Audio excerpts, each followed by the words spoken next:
وسهلا يا رمضان شهر الصدقة والإكرام مرحبا بك رمضان رمضان. السلام علیکم ورحمۃ اللہ وبرکاتہ. الحمدللہ والصلاة والسلام علی رسول اللہ. عزیزان مکرم، رمضان بالکل نزدیک آ چکا ہے اور الحمدللہ ماہ شعبان المعظم اپنی آن بان شان کے ساتھ ہم سے گزر رہا ہے.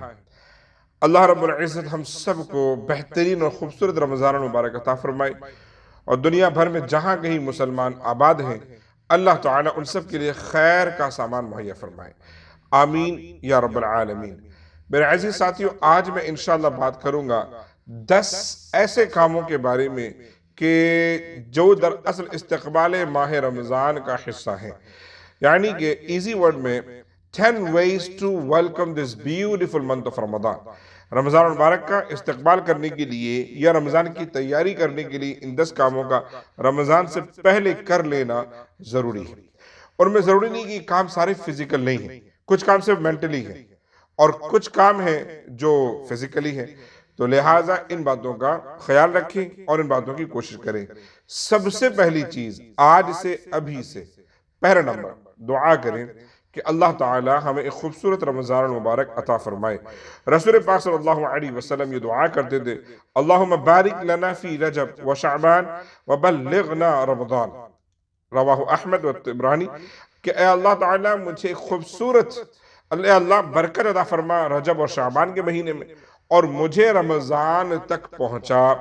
اسی طریقے سے رسول پاک صلی اللہ علیہ وسلم رمضان کا چاند دیکھتے تھے تو دعا کرتے تھے، اللہ اکبر اللہم اہلہ علینا بالامن والایمان السلامت والاسلام والتوفیق لما تحب وترضى ربی وربک اللہ. یعنی اے اللہ اس چاند کے ذریعے ہمیں امن و امان سلامتی عطا فرما اور ہر اس کام کی توفیق عطا فرما جس سے تو راضی ہو جا اور میرا مولا اللہ رب العزت کی خوشنودی حاصل ہو جائے. میرے عزیز ساتھیوں، تو پتہ چلا کہ دعا کرنا چاہیے، ہم سب کو مل کر دعا کرنا چاہیے کہ اللہ ہمیں رمضان تک پہنچائے، زندگی میں اور بھی بہت سے رمضان عطا فرمائے اور صرف رمضان نہیں، اس رمضان میں اللہ کی خوشنودی حاصل ہو ایسے کام کی توفیق عطا فرمائے. یہ بھی دعا کریں کہ اللہ تعالیٰ اس رمضان المبارک میں ہمیں زیادہ سے زیادہ عبادتیں کرنے کی توفیق عطا فرمائے اور اس رمضان میں اللہ سے اپنا کنیکشن بلڈ کریں. ایسی اللہ رب العزت سے دعا کریں. دوسری چیز جو ہمیں کرنی چاہیے آج سے ابھی سے وہ کیا ہے؟ حمد و شکر، اللہ رب العزت کی تعریف اور شکر. ظاہر ہے کہ اس کے لیے آپ کو کوئی فزیکل ایکٹیویٹی کرنے کی ضرورت نہیں ہے.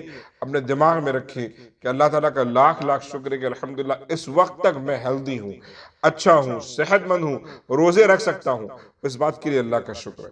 دیکھیے اگر آپ یاد کریں بہت سے چہرے ہوں گے جو پچھلے سال ہمارے ساتھ تھے آج نہیں ہیں، لہٰذا ہم ہیں الحمدللہ اور امید کرتے ہیں، دعا کرتے ہیں کہ یہ رمضان ہمیں میسر ہو، نصیب ہو، لہٰذا اس کے لیے حمد و شکر بجا لائیں. تیسرا کام وہ ہے ایکسائٹمنٹ، خوشی. ایکسائٹمنٹ اور خوشی کا اظہار کرنا. دیکھیں کوئی بھی نعمت جب ملتی ہے ہم کیا کرتے ہیں؟ خوشی کا اظہار کرتے ہیں. اولاد ملتی ہے تو خوشی کا اظہار کرتے ہیں، کوئی مہمان آتا ہے خوشی کا اظہار کرتے ہیں، مالی منفعت ملتی ہے تو خوشی کا اظہار کرتے ہیں. رمضان آ رہا ہے تو ہمارے ذہنوں میں ایکسائٹمنٹ کیوں نہیں ہے، خوشی کیوں نہیں ہے؟ رسول پاک صلی اللہ علیہ وسلم تو باضابطہ مبارکباد دیا کرتے تھے. حضور فرماتے تھے، جاءکم شہر رمضان شہر مبارک کتب اللہ علیکم صیامہ فیہ تفتح ابواب الجنان وتغلق فیہ ابواب الجحیم. حضور ارشاد فرماتے تھے کہ آ گیا وہ مبارک مہینہ، آ گیا برکت والا مہینہ، آ گیا عظیم مہینہ، آ گیا کہ جس میں اللہ رب العزت نے تم پر روزے فرض کیے ہیں اور اس میں جنت کے دروازے کھول دیے گئے ہیں، اس میں جہنم کے دروازے بند کر دیے گئے ہیں. تو یہ ہے ایکسائٹمنٹ، یہ ہے خوشی کا اظہار کرنا. لہٰذا ہم پر بھی ضروری ہے کہ ہم ایکسائٹمنٹ شو کریں، گھر میں بات چیت کریں ہر وقت. رمضان آنے والا ہے، کیا تیاری کرنی ہے، کیا رنگ و روغن کرنا ہے، گھر میں کیا ماحول کریٹ کرنا ہے، کون کون روزہ رکھنے والا ہے. بچوں کو ایکسائٹڈ کریں کہ جو روزہ رکھے گا اسے یہ انعام دیا جائے گا، تاکہ چھوٹے چھوٹے بچے ابھی سے اس چیز کا آغاز کریں. لہٰذا خوشی کا اظہار کرنا یہ بھی رمضان کی تیاریوں میں سے ایک بڑا اہم کام ہے. نمبر 4 استقبال ماہ رمضان میں یہ چوتھی چیز یہ ہے کہ اپنی اپنے دینی فائدے پر غور کریں کہ رمضان المبارک میں کوشش کریں کہ زیادہ سے زیادہ اس کی دینی منفعت حاصل کریں، اپنی عاقبت کے حوالے سے، آخرت کے حوالے سے فائدوں کے بارے میں سوچیں۔ دیکھیں رمضان آتا ہے، یقیناً کچھ چیزیں ایسی ہوتی ہیں جو دنیاوی ہوتی ہیں، ان میں مثال کے طور پر کیا ہے، راتوں کو باہر پوری رات باہر گھومنا، ہوٹل بازی کرنا ہے نا، گشت کرنا، ادھر گھومنا پھرنا، عیش و عشرت کرنا، افطار کی جو نا پلاننگ کرنا۔ اس کے علاوہ بہت سے لوگ ہیں جن کی تجارت ہی رمضان سے جڑی ہوتی ہے، کہ ان کا کام ہے، ایسا کام ہے کہ جو رمضان المبارک میں زیادہ چلتا ہے، فروٹس بیچنا یا مان لو کہ کچھ اور لوازمات ہیں، ریسٹورنٹس وغیرہ کے کام ہے، یہ ایک دنیاوی چیز ہے۔ الحمدللہ حلال جائز جو بھی بزنس ہے اللہ اس میں برکت عطا فرمائے، لیکن بحیثیت مسلمان ایک انفرادی طور پر ہم سب کی یہ ذمہ داری ہے کہ ہم میں سے ہر بندہ اپنی دینی منفعت کے بارے میں سوچے کہ میں زیادہ سے زیادہ دین کو کیسے بہتر بنا سکتا ہوں، اپنی عاقبت کیسے سدھار سکتا ہوں، اپنی آخرت کو کیسے بہتر بنا سکتا ہوں۔ یہ رمضان میرے لیے مجھے دینی طور پر کیا فائدہ پہنچائے گا، اس بات پر غور کریں۔ اس کا طریقہ یہ ہے کہ آپ ابھی سے سوچ لیں کہ مجھے کیسے کیا کام کرنے، عبادتیں کرنے۔ رمضان پورا کا پورا دراصل آخرت سے جڑا ہے۔ روزے رکھتے ہیں، ایک سال پہلے کے گناہ معاف، قیام اللیل کرتے ہیں، ایک سال پہلے کے گناہ معاف۔ اگر آپ افطار کر رہے ہیں تو اس وقت اللہ تعالیٰ آپ کو دنیا کی سب سے بہترین خوشیاں عطا فرماتا ہے۔ کسی کو کھانا کھلاتے ہیں تو اجر، فرض ادا کرتے ہیں تو 27 فرضوں کا ثواب، نفل پڑھتے ہیں تو فرض کے برابر ثواب، ہر ایک چیز پر اجر ہی اجر، اور دگنا تگنا بلکہ زیادہ سے زیادہ اجر ہے۔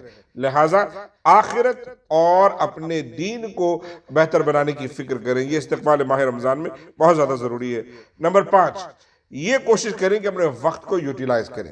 استقبال ماہ رمضان میں یہ ضروری ہے کہ اپنے ٹائم کو یوٹیلائز کریں۔ ابھی سے طے کر لیں کہ فجر بعد مجھے اتنا وقت قرآن کو دینا ہے، 1 گھنٹہ میں نے تلاوت کرنی، اشراق پڑھ کے اٹھنا ہے، اور پھر اس کے بعد میں اپنا کام وغیرہ جو بھی ہے، آرام یا کام، پھر ظہر کے بعد انشاءاللہ نماز پڑھ کے فوراً نہیں بھاگنا، بلکہ مجھے کوشش کرنی کہ میں نے کم سے کم 2 سے 5 حدیث، کوئی حدیث کی کتاب کا مطالعہ کرنا ہے۔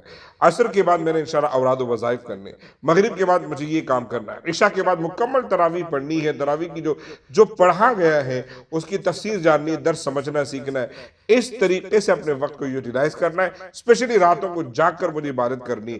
اپنے ٹائم کو یوٹیلائز کریں، پہلے سے ایک بنا لیں۔ موبائل وغیرہ میں بہت سے ہمارے ساتھی جو کوکنگ وغیرہ کرتے ہیں، خاص طور پر میری بہنوں سے گزارش ہوگی کہ ظاہر ہے کہ وہ ہر دن کچھ نیا بنانا چاہتی ہیں اور ہر دن کچھ بہتر بنانا چاہتی ہیں۔ انہیں اس بات کی فکر ہوتی ہے کہ آج افطار میں کچھ اسپیشل بناؤں، جس کی وجہ سے 2 گھنٹے وہ یوٹیوب پر صرف کوکنگ کے ویڈیوز دیکھنے کے بعد پھر اپنے مرضی کا کوئی ڈیسائیڈ کرتی ہیں۔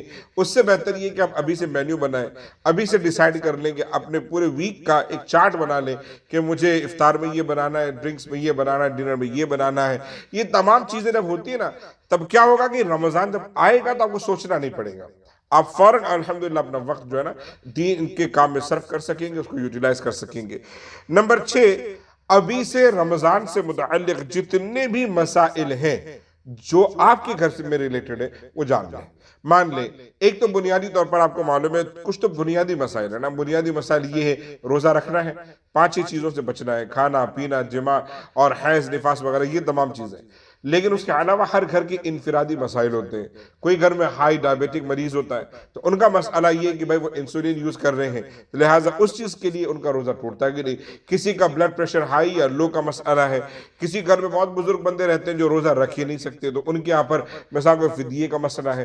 کسی گھر میں کوئی حاملہ خاتون ہے اور وہ کتنی حاملہ ہے، کتنا مہینہ چل رہا اس کا، اس پر تمام چیزوں پر مسائل الگ الگ ڈیپینڈ کرتے ہیں۔ لہٰذا آج سے ابھی سے کسی عالم یا امام کو پکڑیں، بیٹھیں، سیکھیں کہ میرے گھر پر یہ مسائل چل رہے ہیں، رمضان آنے والا ہے، کیا سچویشن ہو سکتی ہے، کیا بہتری اس میں آ سکتی ہے، کس طریقے سے رمضان سے فائدہ اٹھایا جا سکتا ہے، کہاں چھوٹ ہے کہاں نہیں ہے، یہ تمام فقہ ضرور سمجھ لیں۔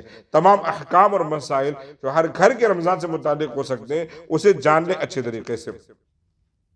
نمبر 7، استقبال ماہ رمضان یا رمضان کی تیاری کے حوالے سے آج سے ہی، جیسے ہم نہیں بہت سی چیزیں چھوڑتے ہیں، کھانا پینا، ابھی سے بہت سی چیزیں چھوڑ دیں، گناہ کے کام، خاص طور پر زبان کا بہتر استعمال، یعنی کہ زبان ہماری ایک عادی ہوگی کچھ برے الفاظ بولنے کی، لہٰذا بہت سے لوگ پھر رمضان المبارک میں بھی ان کے منہ سے الفاظ نکلتے ہیں۔ رمضان تو بہت دور کی بات ہے۔ میں آپ کو بتاؤں کہ کچھ دن پہلے مجھ سے یہ سوال پوچھا گیا ہے کہ حالت احرام میں محترم عمرہ کر رہے تھے اور کوئی دھکا لگا یا کسی نے کچھ کہا تو ان کے منہ سے گالی نکل گئی. انہوں نے مجھ سے پوچھا کہ میرا مطلب کیا مجھے کرنا چاہیے. میں حیران ہو گیا کہ دیکھیں ایک 3-4 گھنٹے کا عمرہ ہوتا ہے, 5 گھنٹے کا عمرہ ہوتا ہے, اس میں بھی زبان پر قابو کیوں نہیں ہے؟ کیونکہ عادت ہو گئی ہے. ہر وقت گالی دینے کی عادت, ہر وقت اس زبان کو برائی میں استعمال کرنے کی عادت. لہٰذا ایسی مقدس جگہ پر بھی کنٹرول نہیں رہا. جان بوجھ کر گالی نہیں دی ہوگی لیکن وہ عادت ایسی ہو گئی ہے. لیکن رمضان آ رہا ہے, ابھی اس سے اپنی زبان کو سدھاریں, اور ابھی سے صرف رمضان کے لیے نہیں سدھاریں, زندگی بھر کے لیے سدھاریں. اس زبان پر گالی گلوچ برائی آنی نہیں چاہیے. ہماری اولاد, ہماری نوجوان نسل ہمیں دیکھ کر سیکھتی ہے. لہٰذا استقبال ماہ رمضان میں ضروری ہے زبان کے, دل کے, ذہن و دماغ کے, ہاتھوں کے, اپنے وجود کے جتنے بھی گناہ ہیں ان سے ابھی توبہ کریں, ابھی سے بچنا شروع کر دیں. کوئی کسی چیز کی اگر ہمیں عادت ہے, لت ہے, ابھی سے چھوڑنا یا کم کرنا شروع کر دیں. سموک جو لوگ کرتے ہیں تو انہیں چاہیے کہ اگر دن میں 10-15 پیتے ہیں, 2-4 پیئیں, کم کر دیں, تاکہ رمضان آنے تک انہیں پھر بے چینی نہیں ہو, بلکہ نا اللہ ہمت دے گا انشاءاللہ الرحمن بہتر سے بہتر طریقے سے اسے جو نا رمضان مبارک کے روزے رکھے جا سکتے ہیں. نمبر 8, استقبال ماہ رمضان میں قرآن مقدس کو خاص طور پر توجہ دینی ہے. اس سے رشتہ بنانا ہے, اور رشتہ کیسے بنانا ہے کہ قرآن پڑھنا بھی ہے, سمجھنا بھی ہے. ایک عرصہ ہو گیا ہم سب کو اپنی زندگی میں رمضان میں قرآن پڑھتے ہوئے, لیکن قرآن پڑھنا الحمدللہ الحمدللہ الحمدللہ بہت ضروری ہے, اور اس سے دل کی صفائی ہوتی ہے, لیکن سمجھنا بھی اب ضروری ہے. اب دنیا کو جواب دینا ہے کہ میرا مولا کیا کہہ رہا ہے, اللہ سے تعلق بنانا ہے. اور وہ تعلق کب بنے گا؟ جب آپ یہ سمجھو گے کہ پروردگار عالم اس سے کیا فرما رہا ہے. لہٰذا قرآن مقدس کو ترجمے کے ساتھ پڑھیں. اسپیشلی آپ اگر ترجمے کے ساتھ پڑھنا چاہیں, سورتوں کا انتخاب کر لیں. بہت سے ہمارے ساتھی ہیں جو نماز میں جو صورتیں پڑھتے ہیں, یا تو اس کا انتخاب کر لیں کہ کم از کم مجھے ان صورتوں کا تو پتا چلے کہ سورہ فاتحہ اور اما پارہ کی جو صورتیں اس میں کیا اللہ فرما رہا ہے. اگر وہ نہیں تو آپ انتخاب کر لیں کہ مجھے مکمل سورہ بقرہ تنے تنہا بھی ایک ایسی صورت ہے کہ جو پوری زندگی کے تمام رہنما اصول ہمیں دے دیتی ہے. آپ اس کے مکمل ترجمہ پڑھ لیں, یا تمام مدنی صورتوں کے پڑھ لیں, کیونکہ مدنی صورتوں میں احکام ڈوز اینڈ ڈونٹس ہے. یا صرف مکی صورتیں چن لیں کہ اس میں اللہ تعالیٰ کی وحدانیت, قیامت کے تذکرے, انبیاء کرام کی سٹوریز وغیرہ بہت زیادہ ہیں. آپ چنیں اور شروع کریں سلسلہ, اور جانیں کہ اللہ کیا فرما رہا ہے. استقبال ماہ رمضان کو لے کر جو 9ویں چیز ہے وہ یہ ہے کہ اللہ کی طرف قدم بڑھائیں, چاہے وہ کسی بھی ذریعے سے ہو سکتی ہے. اللہ کی طرف قدم بڑھانے کا مطلب یہ ہے کہ آپ اللہ کی طرف اس طریقے سے قدم بڑھائیں کہ اللہ تعالیٰ کو اس کے قریب آ جائیں, تلاوت کر کے, ذکر و اذکار کر کے, اوراد و وظائف کر کے, تسبیح و تحلیل کر کے, جو نا کمزوروں کو سمجھ کر ان کی مدد فرما کر, اس طریقے سے آپ اپنا ایک تعلق اللہ سے جوڑیں. ہر وہ چیز جو آپ کو اللہ کے قریب کر سکتی ہے اسے تلاش کریں اور قرب الہی بڑھائیں, آج سے بڑھائیں. دیکھیے اپنے اطراف میں وہ سفید پوش لوگ جو آپ کے سامنے دستے سوال دراز نہیں کرتے, انہیں تلاش کریں, ان کی مدد کریں. اسی طریقے سے وہ کام جو پورے سال نہیں کر پا رہے ہیں, جو اوراد و وظائف نہیں کر پا رہے ہیں, تسبیح و تحلیل نہیں کر پا رہے, وہ تمام چیزوں کو ابھی سے شروع کرنا سیکھیں, تاکہ رمضان میں آتے آتے وہ ہماری عادت بن جائے اور پھر آگے ہم اسے کنٹینیو کر سکیں. اور آخری چیز یہ سمجھ لیں, اپنے آپ کو رمضان آنے سے پہلے ایک کورا کاغذ بنا لیں. ایک کورا کاغذ, وہ کیسے ہوگا؟ ایسی ندامت والی توبہ اور ایسے جو عزم و استقلال, ہر گناہ سے پاک ہو جائیں, اور توبہ اتنی اچھی کریں کہ ہر چیز کو چھوڑ دیں. یعنی رمضان کا پہلا دن آئے تو ایسا لگے ایک بچہ پیدا ہوا ہے, اس نے کوئی گناہ پیچھے نہیں کیا ہے, ایک نئی زندگی کا آغاز کرے. اور اس میں کیا چیز ہو سکتی ہے؟ اللہ رب العزت کی تسبیح, توبہ کرے, رسول پاک صلی اللہ علیہ وسلم سے رشتہ جوڑے, اپنے والدین کی دعائیں لیں, اپنے اعزہ اقربا کا جن سے تعلق توڑ دیا تھا ڈھونڈیں, تلاش کریں, معافی مانگیں, اور صلح آشتی کے ساتھ میں کام ان کے ساتھ کرنا شروع کریں, اور ایک اچھے بندے بن جائیں. کیسے؟ جس کا حضور نے فرمایا نا, افضل الناس انفعهم للناس, بہترین انسان وہ جو لوگوں کے لیے زیادہ مفید اور فائدہ مند ہے. فائدہ مند بن جائے سب کے لیے, اتنے فائدہ مند کہ لوگ آپ کی پرانی چیزیں بھول جائیں, اپنے آپ میں پرانی چیزیں لے کر نہ چلیں, بلکہ نئے انسان بنے کہ جس نے کوئی گناہ پہلے نہیں کیا ایک نئی زندگی کا آغاز کرے۔ اللہ تعالی ہم سب کو رمضان المبارک کی تیاری کرنے کی توفیق عطا فرمائے اور رمضان کو ویلکم کرے ایک بہترین انداز میں۔ یہ رمضان آپ کی زندگی کا سب سے بہترین رمضان بن جائے، اس کی کوشش کرے، اور اس رمضان میں وہ انسان بنے جس کے بارے میں حضور نے فرمایا کہ بہت برا انسان ہے وہ کہ رمضان بھی ملے اور مغفرت بھی نہ ہو۔ ہرگز ایسا نہ ہو کہ ہم میں وہ بننا ہے کہ رمضان ملے اور مغفرت انشاءاللہ ہو، جہنم سے آزادی کا پروانہ ملے، اور یہ رمضان ہمیں نیک انسان بنا دے۔ اللہ تعالی ہم سب کو نیک و صالح بنائے۔ یاد رکھیں نمازوں کی پابندی کریں اور صحابہ کرام اور اہل بیت اطہار کی تعظیم کریں۔ رمضان آ رہا ہے، جتنی بھی 9-10 باتیں ہم نے سیکھی ہے، کچھ وہ ہیں جن کا صرف دل سے تعلق ہے، ان کو اپنے مائنڈ میں لائیں، کچھ ہے جن میں ہمیں تھوڑی محنت کرنی ہے، وہ چیزیں کریں، اور اپنے آپ کو اللہ اس کے رسول سے جوڑ لیں، گناہوں سے دوری بنا لیں اور نیکیوں کی طرف راغب ہو جائیں۔ السلام علیکم ورحمۃ اللہ وبرکاتہ۔